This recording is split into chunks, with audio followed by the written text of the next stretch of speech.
Oh no, it's VideoCrap! Bend over, touch the table, spread your legs, spread your fingers, assume the position. And we're back. In part 1, we last left off with Jesse crashing into an old barn, where we are then introduced to Annie, played by Michelle Williams. Hi. Hi. What's wrong, Jesse? You seem strange. You were screaming strange things. Yeah, that one. My heart was broken. It's always gonna be broken. I guess y'all gotta start somewhere, right? So Annie recognizes Jesse, but is confused by the way he is talking. You were screaming strange things. Film at 11? Film. You know, movies. Movies. Terminator 2, Wayne's World, Back to the Future, Aladdin, The Little Mermaid, Jurassic Park. Then some lady enters the barn and starts calling out for Jesse. This is actually his mom, I guess, from another time period? I don't know. This is the world that took place during that video game looking thing that we saw before. And if you remember, his dad got shot, so Jesse enters the scene and out of nowhere, he becomes a know-it-all doctor. He's not talking in the devil's tongue. He's delirious from fever. We've got to get him into a cold bath. We've got to lance this wound and clean it with alcohol and soap. And we've got to get some antibiotics into him. The child is speaking in the devil's tongue. Blessed are ye when men hate and fear you for speaking the truth. I've come a long way to see my dad, and I'm not gonna let him die just because some bozo's more interested in spouting bullshit than trying to keep him alive. Shortly after, Annie comes to Jesse's room to get him to sneak into town because apparently in Jesse's other life and another parallel time of sorts, they snuck into town on Saturdays. And what better idea could they have than to go to a bar and start messing with the locals? Are you calling me a liar? Yeah.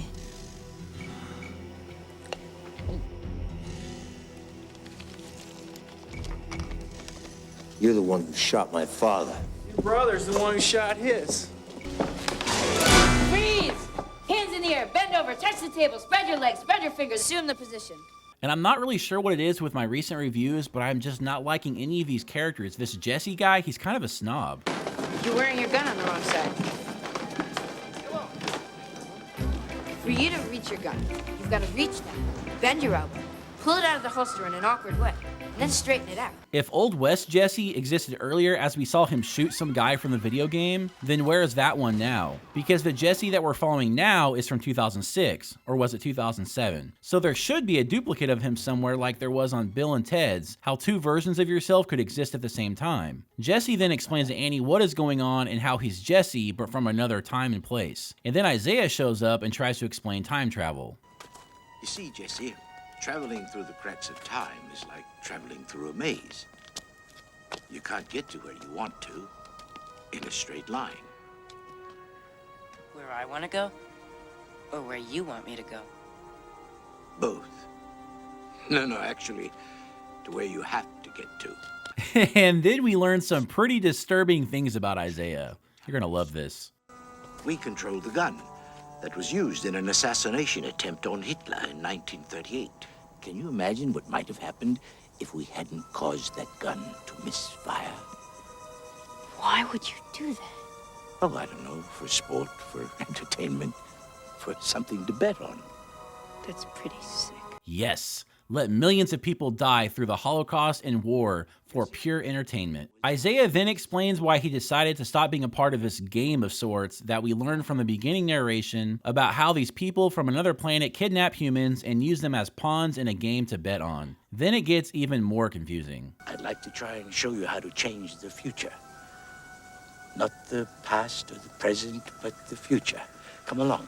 Well, at this point, what is the past and the future? Is he talking about changing the future past 2006? Because where they're at now, it's clearly not 2006. Screw this movie, man. Even more confusion happens when Isaiah tries to explain something about how sensitive time travel is, and how you have to go back to the exact place of time that you were before, or else it could affect everything else. I mean, yeah, that makes sense. We learned that from Back to the Future. But what's confusing is this movie's plot and its lack of explaining the difference between the 2006 timeline to this Old West timeline to this virtual game they play. Next, all three of them drop back in the time travel warp and land inside an orb to a modern looking time. Where are we? This is Tombstone, Arizona. May the 5th, the year 2006. And now we're back into modern times, right? Like what we saw at the beginning of the movie in that post-apocalyptic world. Yeah, don't hold your breath. In a new scene, we see the chairman who controls these, quote, game masters, and one of his henchmen goes on about some simulation they had where a game master almost made it to a part of the White House and could use a briefcase to destroy the Earth with thermal nuclear destruction. Thermonuclear destruction of Earth will make quite a spectacle. The betting will be enormous. We'll take in huge amounts of blue. We will live forever. I don't really know. It sounds like everything on Earth is a game, even though I have no idea how they're controlling people with primitive looking video game controls. They then find out Isaiah and Jesse are trying to stop them, so they set out to stop them from stopping them or something. I don't know. Now we're back inside a bar again, and this time it's a biker bar. Gee, what could go wrong?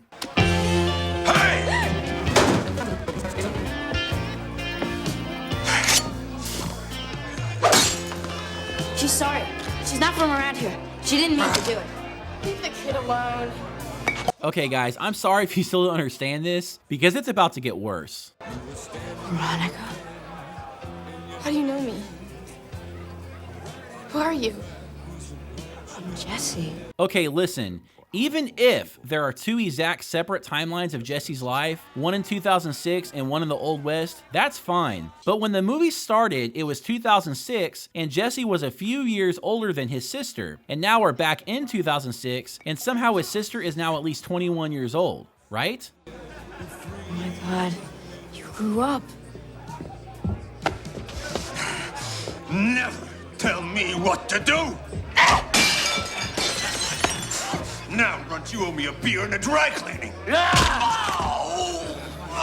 You all right, sweetie? Anyway, I've double checked all the dates mentioned in the movie, so the only thing I can come up with is that there were typos on screen with the text or narration. Because remember, Jesse also appeared at the orphanage in 1996, so are they referring to this 2006 thing being 10 years later than the timeline? Okay, I need some Tylenol. The chairman's henchman then shows up and everybody, including Jesse's younger or older sister, well, they all try to run away. Then the movie slightly starts to make a little bit more sense.